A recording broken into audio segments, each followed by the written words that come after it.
Shalom, salam sejahtera untuk kita semua. Kembali lagi pada pendidikan agama Katolik dan budi pekerti. Materi pokok kita pada hari ini adalah kritis terhadap tantangan zaman. Kritis terhadap tantangan zaman pada situasi saat ini itu terkait dengan pewartaan kerajaan Allah. Nah, mewartakan kerajaan Allah berarti menjunjung tinggi nilai-nilai perdamaian, persaudaraan, cinta kasih, pengampunan.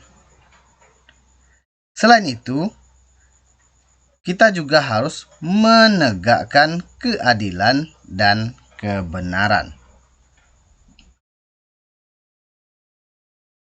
Adik-adik, ingat ya, gereja tidak bersikap kompromi terhadap hal-hal yang bertentangan dengan nilai-nilai tersebut. Gereja dengan jujur dan terbuka dipanggil untuk berpikir mencari jalan keluar dari berbagai permasalahan baru yang dihadapi umat manusia. Sekarang, mari kita mengamati berbagai perkembangan zaman dan permasalahannya. Gambar yang pertama dapat kita lihat. Gambar yang pertama itu tampak dua gambar di dalamnya, yakni gambar perkotaan dan gambar tempat yang kumuh. Lalu gambar yang kedua dapat lihat mobil yang berserakan kemacetan. Gambar yang ketiga dapat melihat gambar polusi dari pabrik-pabrik besar.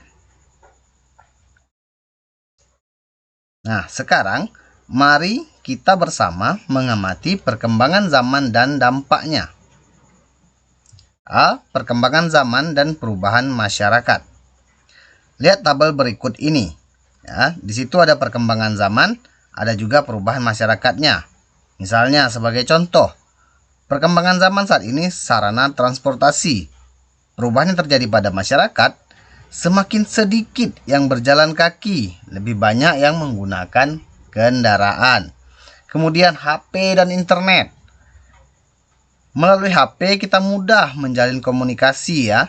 Dengan internet kita dapat WA atau apapun itu, dan juga kita tidak perlu bertemu, cukup video call tanpa perlu berpergian. Nah, sisanya dapat diisi sendiri ya. Kemudian dampak dari perkembangan zaman dan perubahan masyarakat lagi. Sekarang kita lihat perkembangan zamannya itu sarana transportasi ya, kendaraan. Dampak positifnya dapat membantu saat kita bepergian. Dampak negatifnya dapat kita ingat gambar tadi, ada polusi, ya mungkin juga kecelakaan.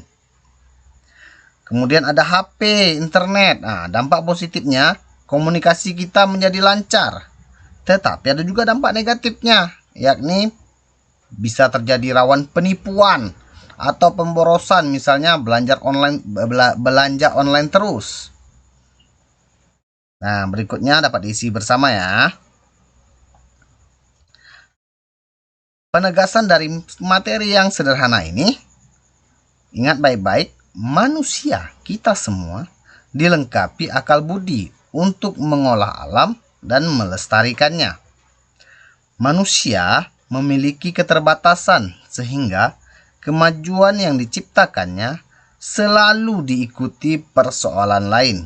Misalnya tadi, transportasi dan persoalannya, pembangunan gedung-gedung bertingkat, teknologi, dan lain-lain.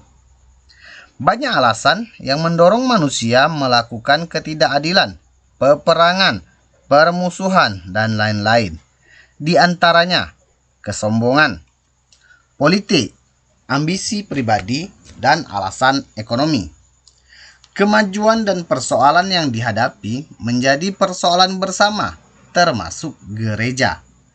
Gereja yang dipanggil untuk mewartakan kerajaan Allah dituntut untuk mengambil bagian dalam mengatasi berbagai persoalan tersebut. Nah, sekarang mari kita cermati sikap gereja terhadap tantangan zaman. Berdasarkan dokumen ajaran gereja dari Gaudium et Spes artikel ke-6, kita baca bersama-sama.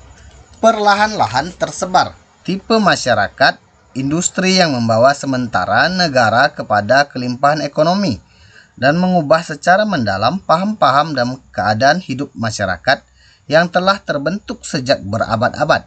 Demikian pula pengembangan kehidupan kota dan arus urbanisasi bertambah, baik karena pertumbuhan kota-kota dan penduduknya maupun karena gerak yang menyebarkan kehidupan kota ke pedesaan.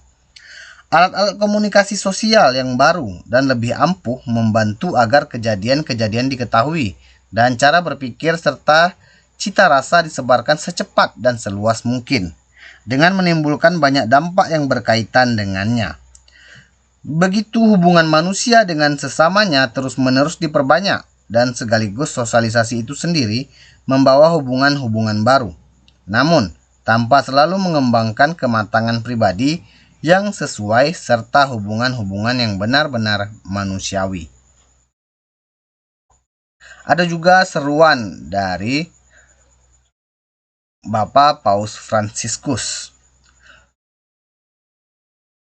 Paus Fransiskus khawatir, maka ia menyerukan seruan genjatan senjata di Gaza pada Senin 14 Juli 2014 silam.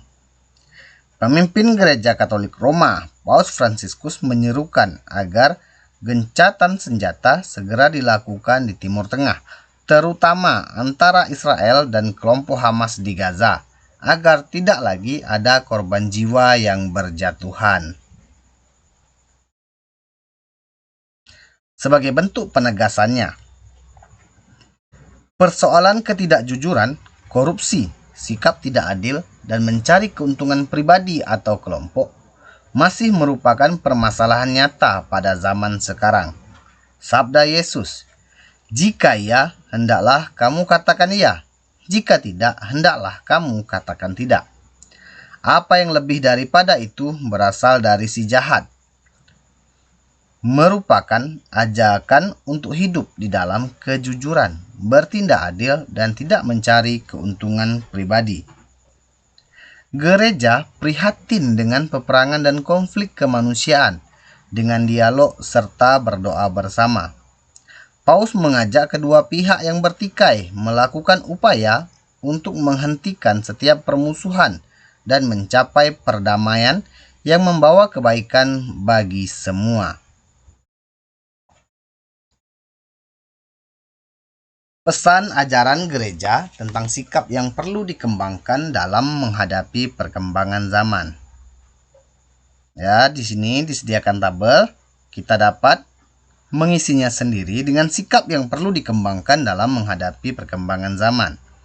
Yang kelima, setelah mengisi tabel tadi, sekarang mari kita bersama-sama membangun niat untuk bersikap kritis dalam menghadapi perkembangan zaman. Nah, ada beberapa poin di sini yang dapat kita isi bersama. Misalnya, boros dan tidak sederhana. Apakah yang saya isi? Apakah iya? Apakah ragu-ragu atau tidak? Nah, demikian juga sampai yang ke-8. Nah, adik-adik yang dikasihi Tuhan, itu tadi materi kita pada kesempatan kali ini. Sekian dan terima kasih. Tuhan Yesus memberkati. Amin.